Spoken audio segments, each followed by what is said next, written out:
let it bang, bang.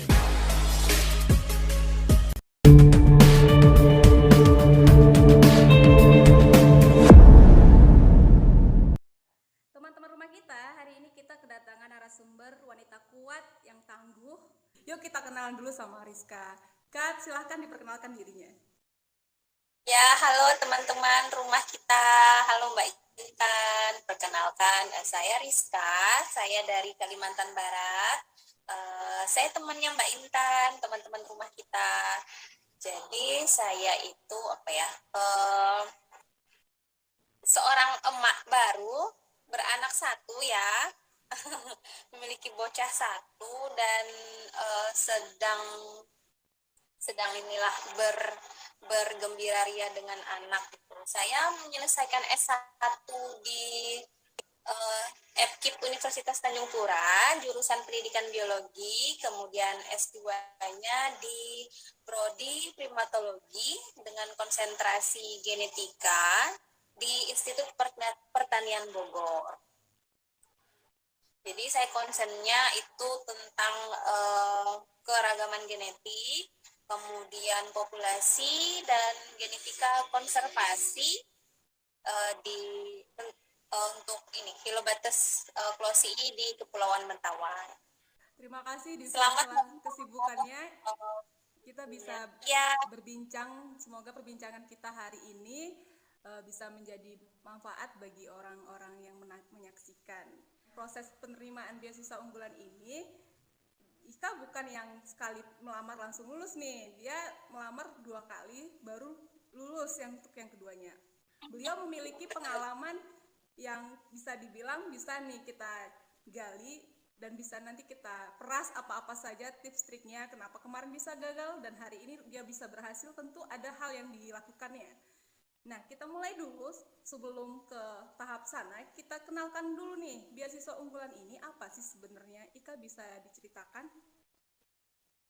Iya, terima kasih Mbak Intan. Jadi saya di sini diberi kesempatan ya untuk ngobrol dengan Mbak Intan untuk ngomongin nih tentang beasiswa unggulan.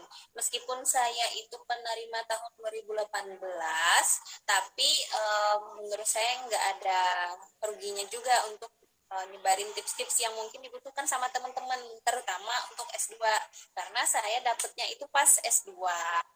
Nah, beasiswa unggulan itu beasiswa untuk melanjutkan pendidikan, baik untuk sarjana, kemudian magister ataupun doktor, di perguruan tinggi negeri, teman-teman. Jadi hanya untuk perguruan tinggi negeri.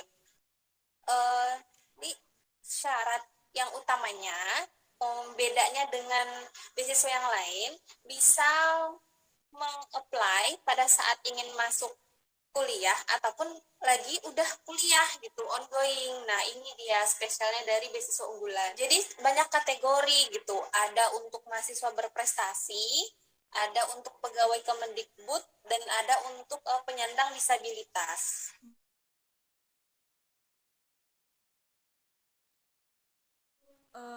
Biaya yang di cover nih, selalu yang ditanya itu apa aja yang di cover gitu kan, sistemnya bagaimana pemberian dananya dan lain-lainnya. Ika bisa jelaskan mungkin? Jadi biaya yang di cover itu yang pertama memang biaya kuliah semester ya, biaya kuliah per semester, kemudian biaya hidup sama biaya buku. Nah, biaya kuliah per semester itu tergantung dari biaya kuliah tiap universitas. Jadi tiap universitas itu beda-beda biayanya, tergantung dari tiap univ untuk beasiswanya. Kemudian untuk biaya hidup juga tergantung daerah tempat kita ngekos. Misal kalau di Bogor itu akan berbeda dengan yang ada di Bandung, akan berbeda dengan yang ada di Jogja atau yang ada di Makassar. Jadi tergantung biaya hidup, dan itu memang hanya orang Kemendikbud yang menentukan berapa nominalnya gitu. Kalau Rizka kemarin, Rizka itu melamar saat semester pertama, kan masuk awal tuh semester 1. Nah, cerita sedikit nih teman-teman. Awal masuk itu semester 1 nggak lulus kan. Nah, terus semester 2 menuju ke semester 3 coba lagi dan lulus. Nah, itu biaya yang di-cover biaya kuliah dari semester 3 dan 4, terus biaya hidup selama 1 tahun, dan biaya buku. Begitu. Oh, begitu ya. Berarti ini nanti kita harus memberikan proposal dulu mungkin ya. Makanya bisa nanti ditentukan dari sana. Mm-mm. Jadi kan ada beberapa syarat syarat untuk daftar beasiswa unggulan ini. Kalau untuk S1 itu di sini teman-teman bisa itu ya masuk ke webnya beasiswaunggulan.kemendikbud.go.id. Di situ ada, dan ternyata tahun 2021 itu sudah buka sejak Juli sampai Agustus. Nah, bisa nih teman-teman persiapkan untuk bulan awal tahun nanti, tahun 2022. Ada 3 kategori, jadi ada yang masyarakat berprestasi, itu ada dari tingkat sarjana, magister, dan doktoral. Kemudian untuk kategori pegawai Kemendikbud, sama, dan untuk penyandang disabilitas. Kalau zamannya saya itu ada ini masyarakat berprestasi 2 formasi, jadi ada tingkat umum dan tingkat afirmasi. Nah, karena kebetulan berada dari anak kampung nih, jadi nyoba yang afirmasi dan lolos begitu. Oh, begitu ya. Nah, kita sudah tahu nih ya kategorinya apa dan sudah tahu nih Ika udah kasih gambaran. Ini tuh tiap semester buka berarti ya Kak? Bisa di awal semester ataupun di semester genap gitu ya? Biasanya 1 tahun itu 2 kali. Jadi ada tahap 1 misal Februari, nanti tahap 2-nya April gitu. Jadi tergantung ini tergantung kebijakan Kemendikbud. Tapi tahun sekarang 2021 sepertinya hanya buka 1 kali. Mungkin karena pandemi juga sepertinya. Gitu ya. Nah, kita sudah tahu nih ya bagaimana sistem dari beasiswa unggulan ini. Lalu kalau misalnya kita nih mau mendaftar, persiapan syarat-syaratnya apa-apa saja yang harus kita persiapkan begitu? Kira-kira apa aja Kak? Kita mau ngomongin yang S2 atau semuanya ya? Secara umum mungkin sama ya kalau ini syarat-syarat Uh, yang ininya ya. Sama apa beda secara umum? Secara umum itu sama, misal harus ada, kalau yang sarjana itu yang paling krusial ya, yang umum itu esai. Esainya tuh aku generasi unggul kebanggaan bangsa Indonesia. Nah, itu intinya esainya kamu itu udah ngelakuin apa aja gitu untuk negara. Misal dalam kamu ingin menjadi penerima beasiswa ini nantinya ingin melakukan apa ya, itu aku generasi unggul. Dia sebanyak 1.500 kata. Itu yang persyaratan umum. Terus yang kedua tentang kontribusiku untuk Indonesia, dan itu sama. Jadi hal apa yang dilakukan gitu. Terus yang ketiganya proposal penelitian teman-teman, baik skripsi, tesis, ataupun disertasi. Sama kalau S sarjana itu perlunya IPK, kalau S2 itu perlunya TOEFL. Nah, tapi ada bedanya nih, antara kan tadi ada 2 program kan, bisa yang sarjana, bisa yang baru masuk semester 1, bisa yang udah ongoing dengan syarat maksimal semester 3 itu kan. Nah, syarat yang ongoing itu teman-teman harus IPK-nya itu minimal 3,5. Terus ada TOEFL. TOEFL-nya sekarang sudah naik ternyata. Tahun lalu itu masih 500, tahun ini udah 550. Dan syaratnya ini lumayan ya, maksudnya agak ketat gitu. Tapi ternyata banyak juga anak S1 yang banyak lolos, karena anak S1 kan nggak butuh TOEFL, tapi butuh nilai ujian sama butuh IPK. Yang krusial memang untuk S2 dan S3. Oke, jadi teman-teman rumah kita yang saat ini menyaksikan mungkin sedang kuliah di S1, buka deh website yang Ika bilang tadi, nanti saya tuliskan di kolom komentar. Karena persyaratannya untuk S1 tidak perlu TOEFL nih ya, tidak perlu TOEFL. Ya, Lain cerita untuk S2 dan S3. Bagaimana Kak? hanya nilai UN, nilai rapot, terus maksimal umurnya itu 23 tahun. Oke. Ongoing itu IPK-nya minimal 3,25. Syarat untuk S1 sepertinya lebih mudah. Nah, jadi mungkin teman-teman yang kemarin tamat SMA-nya lalu kemudian gak ada biaya untuk kuliah, ayo buruan cek deh itu beasiswa unggulan ya. Semoga bisa membantu informasi yang diberikan Ika tadi, karena tidak ada persyaratan yang belibet lah istilahnya begitu ya Kak. Mungkin Ya, Intan mau gali lagi di bagian esai Kak. Syarat yang paling mungkin adik-adik nih yang mahasiswa S1 yang mungkin bingung nih mau nulis kontribusi prestasi gimana ya, kayaknya saya nggak ada kontribusi apa-apa nih, nggak ada prestasi, begitulah kira-kira mungkin gambaran ketika kita mulai nulis esai gitu kan.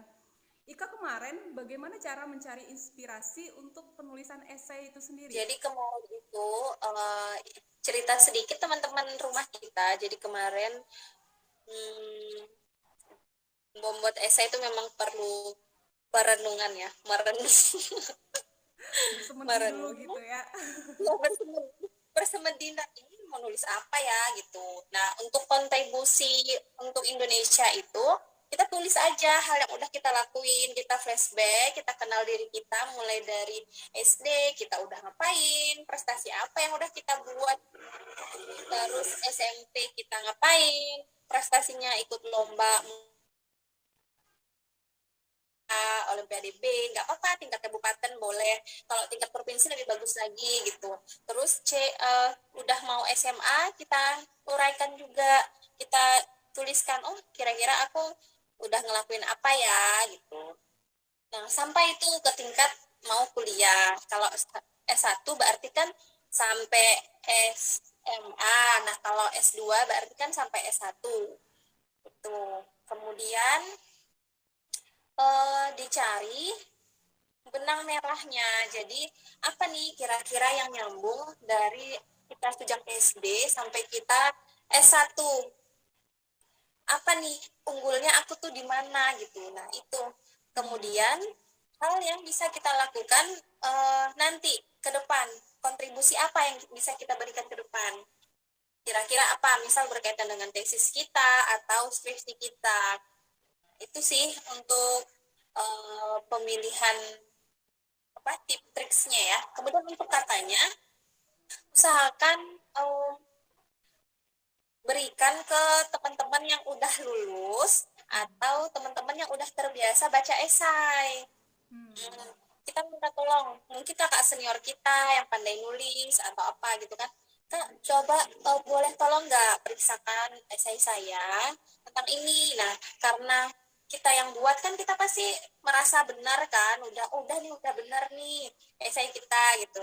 Tapi ternyata pas dibacakan sama orang, diperiksa sama orang, oh ini kayaknya terlalu bertele-tele, ini kayaknya terlalu ini, kamu kurang nambah ini nih poin yang harus kamu tekankan, atau bagian yang misal prestasi A itu harus lebih dalam kayak gitu. Jadi saran saya setelah dibuat, usahakan untuk perlihatkan ke teman-teman untuk dikoreksi. Boleh juga minta bimbingan gurunya atau guru pembimbing S1-nya. Nah, itu mereka sangat senang untuk menerima kita. Oke, jadi sebenarnya apapun yang akan adik-adik atau teman-teman rumah kita akan lakukan, akan ada support system yang akan membantu nantinya. Tergantung niat. Iya, tergantung niat kita gitu ya. Seberapa kuat motivasi kita sehingga kita bisa akhirnya menulis. Terkadang nih sedikit ini ya. Terkadang itu nggak ada yang ini, kata malas tuh nggak ada. Kadang karena kurang motivasi sehingga nggak dilakukan gitu. Nah, iya benar. Kayak yang harus menemukan lingkungan yang pas. Nah iya, kembali lagi ya, cemplungkan diri ke lingkungan yang pas gitu ya Eka ya. Benar sekali. Benar. Jadi kalau untuk esai ini juga tidak menutup kemungkinan kan Kak, kalau kita misalnya, wah saya belum ada nih prestasi juara olimpiade atau apa, tapi saya aktif nih organisasi, misalnya ikut OSIS, ikut apa. Bisa kali kan itu dimasukkan untuk esai nantinya? Iya, sangat bisa, sangat bisa. Jadi tergantung bagaimana keterampilan kita menulis. Hmm, begitu Keterampilan teman-teman. kita menulis, terus bagaimana cara kita mengungkapkan prestasi yang ada dalam diri kita, menjual diri kita gitu. Karena kan mereka kan punya beribu-ribu aplikasi ya, aplikan ya, maksudnya yang pendaftar. Jadi mereka tuh hanya baca sekilas mungkin atau tidak baca terlalu detail. Jadi bagaimana cara kita mengungkapkan kata-katanya tuh biar menarik perhatian mereka untuk membaca, Begitu ya. Jadi, untuk seleksi administrasi. Karena nanti akan dibedah lagi saat wawancara. Nah, ini wah, kamu kontribusi tentang apa nih? Oh iya, ditanya lagi tuh. Nah, baru kita jelaskan yang lebih detail gitu. oh begitu ya. Jadi ini sudah kita tahu nih, begini nih tipsnya kalau kita mau tulis esai. Ika udah singgung-singgung nih masalah wawancara ya kan. Tapi sebelum kita ke wawancara, ada nih Kak Iya, iya. syarat yang cukup krusial juga menurut Intan ya, masalah proposal. Karena ini nantinya kan akan berbeda dana yang diperoleh masing-masing penerima beasiswa kan patokannya nanti proposal yang diajukan tadi gitu ya, awal kita cerita tadi ya. Nah, Ika kemarin waktu membuat proposal, itu apakah ada format khusus dari Kemendikbud atau Ika inisiatif sendiri buatnya bagaimana gitu? Kalau proposal rencana studi itu sendiri, inisiatif sendiri, bebas, tidak ditentukan, tapi harus mungkin detail ya, mungkin latar belakang kita mengambil studi, apa tentang kontribusi, misal tentang, kalau saya kemarin itu tentang keragaman genetik yang ada di Pulau Kalimantan, jadi ngambilnya tentang basic ini, hal-hal yang ada di Kalimantan, misal SDM-nya kurang, atau orang masih mengeksploitasi hutan, gitu. Jadi kita kemukakan alasan yang tepat, kenapa sih kita harus ngambil ini. Terus yang keduanya, ini, rincian studi biaya, rincian biayanya, selama kuliah nanti saya akan menempuh berapa semester, biaya hidup saya bagaimana, berapa, kemudian biaya yang saya butuhkan untuk membeli buku, internet, dan lain-lain, detail. Kemudian yang ketiga, detail dari jumlah SKS dan mata kuliah yang akan kita pelajari. Misal dari semester 1 nanti kita akan belajar tentang, kalau saya kan jurusannya biologi, berarti akan belajar tentang primatologi, terus belajar tentang genetika, terus nanti semester 2-nya akan belajar tentang evolusi molekuler. Itu harus dikaitkan bahwa di semester 1 saya sengaja mengambil mata kuliah A, yang mana nantinya akan menjadi bekal saya untuk melakukan mempelajari mata kuliah lanjut, itu misal mata kuliah B di semester 2. Nah, mata kuliah A dan mata kuliah B ini tentu akan membuat saya lebih mahir menganalisis untuk skripsi saya yang berjudul apa gitu. Jadi kita kaitkan alasan kenapa mengambil mata kuliah ini, kenapa mengambil mata kuliah ini, kenapa mengambil mata kuliah C gitu. Nah, itu fungsinya tentang kita fokuskan ke skripsi atau tugas akhir. Jadi harus berkaitan gitu. Itu proposal. Satu lagi yang krusial, TOEFL. Jadi mereka itu nggak mau benar-benar saklek. Kalau misal 500 ya udah 500 gitu. Walaupun cuma 195 nggak boleh gagal di administrasi. Nah, kalau sekarang kan magister itu syaratnya 550 loh ITP atau IELTS-nya 6. Nah, itu berarti harus saklek 551. Oke, bisa lanjut. 549 gagal. Itu saklek sekali. Begitu ya. Jadi kalau untuk mata kuliah yang akan kita lampirkan di proposal itu, nanti kita bisa mencari di laman kampus ya masing-masing gitu ya Kak ya.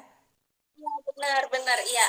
Teman-teman rumah kita bisa cari nih di laman kampus atau kepoin dulu prodi yang akan aku pilih nih, prodi apa sih, mau masuk jurusan apa, dikepoin dari dosennya, dari visi misinya tentang ini. kemudian hmm, oh semesternya belajar tentang ini aja gitu. Jadi atau kalau teman-teman punya senior yang ada di sana boleh banget tuh nanya, Kak, pembimbing yang ini bagaimana kira-kira, pembimbing Bapak Bapak A bagaimana. Jadi kalian bisa dapat plot gitu. Oh, saya mau skripsinya tentang ini aja deh. Kebetulan yang mahir di bidang ini juga ada di sana. Jadi saya bisa kontribusi. Nah, pas nih. Nah, jadi esainya tuh lebih mantap gitu. Proposalnya lebih mantap, esainya pun lebih mantap. Begitu ya. Jadi memang kita harus kalau mau mendapatkan enaknya uang beasiswa itu nggak bisa malas-malesan, harus mencari Benar. informasi sebanyak-banyaknya gitu ya. Karena sebenarnya informasi itu ada di mana saja. Mungkin kalau hari ini kalian ketik tentang beasiswa unggulan, mudah-mudahan keluar video yang rumah kita ini ya, Kak. Amin. Jadi di sini Amin. tuh Ika ngejelasinnya sangat-sangat detail, sangat bagus sekali. Jadi adik-adik mungkin nggak akan ada lagi halangan dan sudah terbayang bagaimana, wah ini deh yang harus saya lakukan, kata Kak Ika ini harus begini-begini.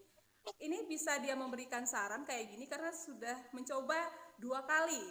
Nah, sudah Ya, mengetahui di mana kurangnya waktu kemarin mendaftar pertama dan yang kedua ini akhirnya bekerja dan berhasil gitu kan.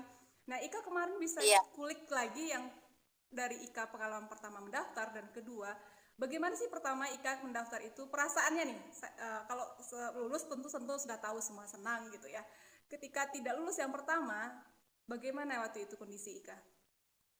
Eh, tidak lulus yang pertama itu ini sedih, sedih maksudnya. Tapi kan kita saat itu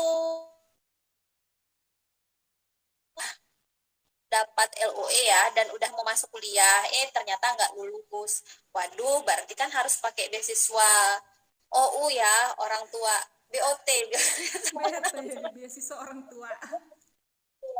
Jadi harus pakai beasiswa orang tua dulu nih. Ya udah kita mulai gitu kan. Berarti kan memang bukan rezeki gitu. Tapi memang ngerasa berjuang gitu ya, terutama untuk TOEFL harus 500 itu kan berat. Terus esai berapa kali ke teman-teman, ke senior, bisa tolong bacakan, bisa tolong dibacakan berapa orang gitu, bisa masukin kan. Terus juga tentang kontribusi juga, jadi teman-teman tuh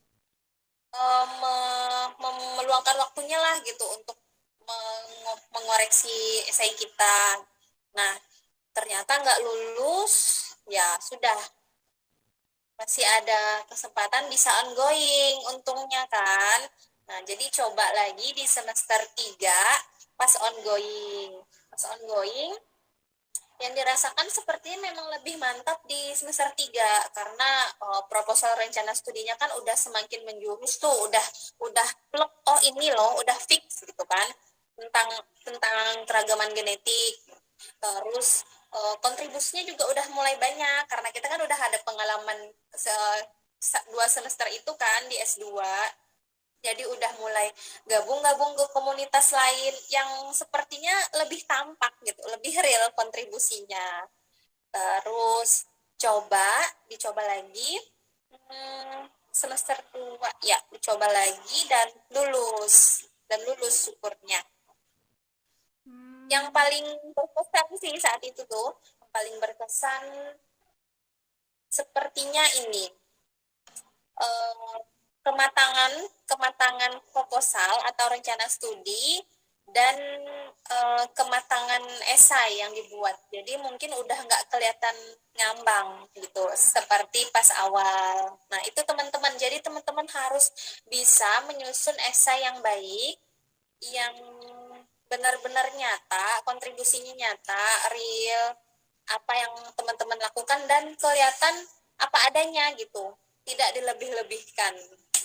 Wow, berarti dari yang pertama tidak belum berhasil itu, Ika dapat banyak pelajaran ya, Kak?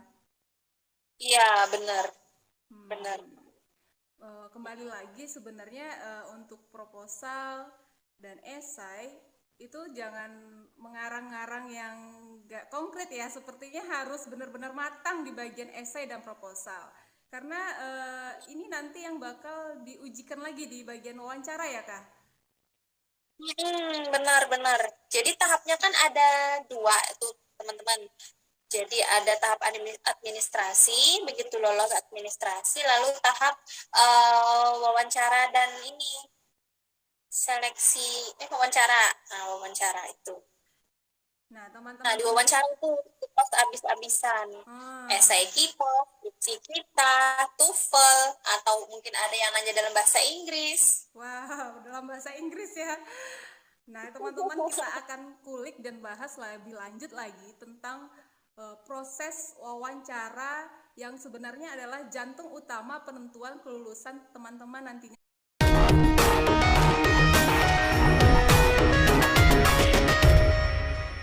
Sabara Zafira katanya.